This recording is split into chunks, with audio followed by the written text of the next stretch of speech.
Hi everyone, today we are talking about solutions to systems of equations. As a reminder, you do not need to write down everything we cover in this video, but be sure to jot down important information and at least one example of each type of problem that we cover. Also remember that you can pause the video to jot down important notes, rewind to view information again, and fast forward if you think you got it. Just be careful, make sure you don't fast forward too much that you miss out on something important. Let's get started. So before we talk about solutions to systems of equations, you might want to know what are systems of equations. System of equations.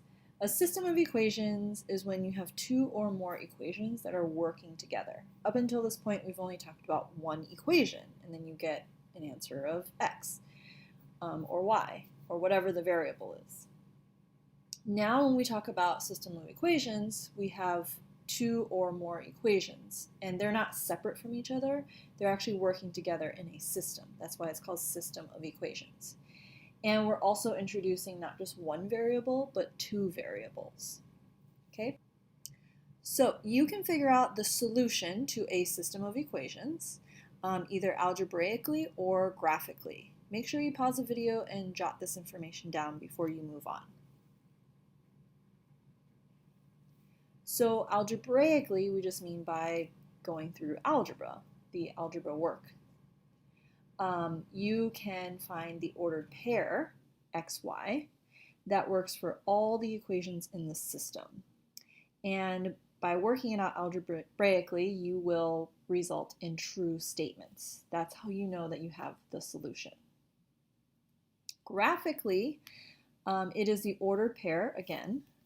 So in both cases, the solution is an ordered pair. It's not just x, not just y, but both x and y together. It is an ordered pair where the equations intersect or meet on the graph. And we are going to go over some examples of that in a bit. But make sure you have this written down in your notebook.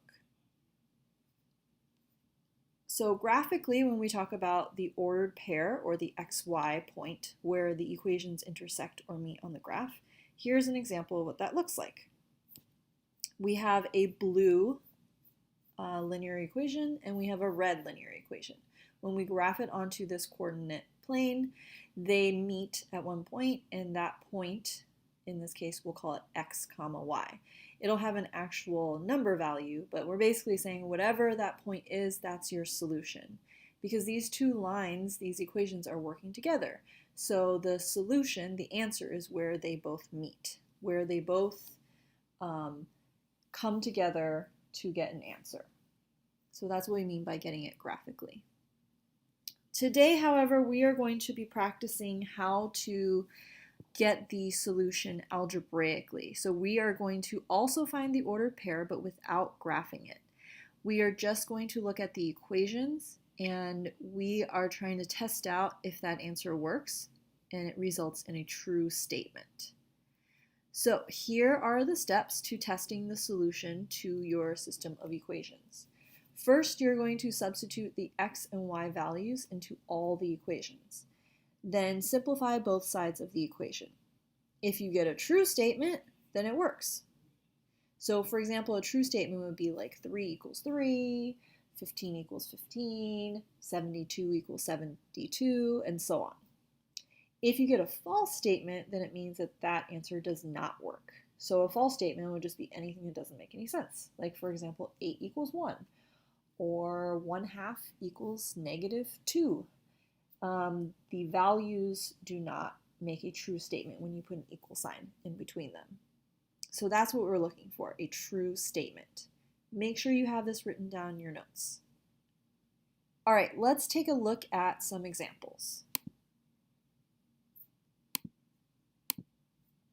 In this problem, they are giving you a system of equations. So these two are your equations. You have y equals 2x minus 1 and 5x minus 4y equals 1.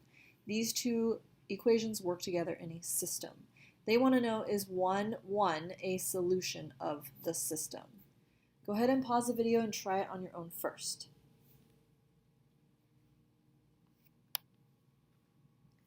Okay, so like we said, these are two different equations in the same system, and we are going to follow our steps. We're going to substitute x and y values into all the equations and then simplify and see if we get a true or false statement. So let me do my work for number 1 first. So instead of y equals 2x minus 1, I'm going to put in 1 for y and 1 for x because they're the same value. So this becomes 2 times 1 instead of 2 times x. And this we get 1 equals 2 times 1 is 2, 2 minus 1 is 1 on the right hand side, 1 on the left hand side. That's a true statement. But I gotta check the other one too, because it could be false for one and true for the other. It has to be true for both of them. So instead of 5x minus 4y equals 1, I'm going to put in 1 for x and 1 for y. 5 times 1 minus 4 times 1 equals 1. 5 times 1 is 5. 4 times 1 is 4. 5 minus 4 is 1.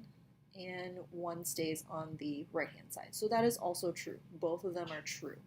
Since both of them make true statements, you can say that these two equations will meet at the point 1, 1 on a graph. So they will meet at 1 and 1 right here. One might be going this way and the other one might be going this way, but they meet at 1, 1. So that is a true, that is a good solution. Okay, let's do another one. Go ahead and pause the video and try this one on your own. Is 5, 1 a solution to the system? All right, I'm gonna go ahead and number my equations, and I need to make sure that I'm trying it out for both of them. Instead of negative 5y equals negative 5 and 7x plus 6y equals 7, I'm going to replace the x with 5 and the y with 1. So this is negative 5 times y, or 1, equals negative 5. Negative 5 times 1 is negative 5. That makes a true statement, but remember we have to check both of them. 7 times 5 now, instead of the x, plus 6 times 1 instead of the y. 7 times 5 is 35. 35 plus 6, whoa, does not equal to 7. That equals to 41. So that does not make a true statement. It makes a false statement. So basically, they don't meet at 5, 1. 5, 1 is on this line. It passes through 5, 1.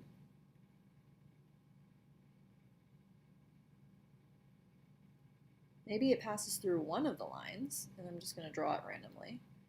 But maybe it doesn't pass along the other line. Maybe it passes along or intersects at a different point, but it's not on this other equations line. Okay, so it is not an answer that'll work for both of them. It'll only work for one of them. And remember, these two equations are working together, so you want a solution that would work for both of them. So that would be a no. And that also tells you the importance of checking both the equations with that solution.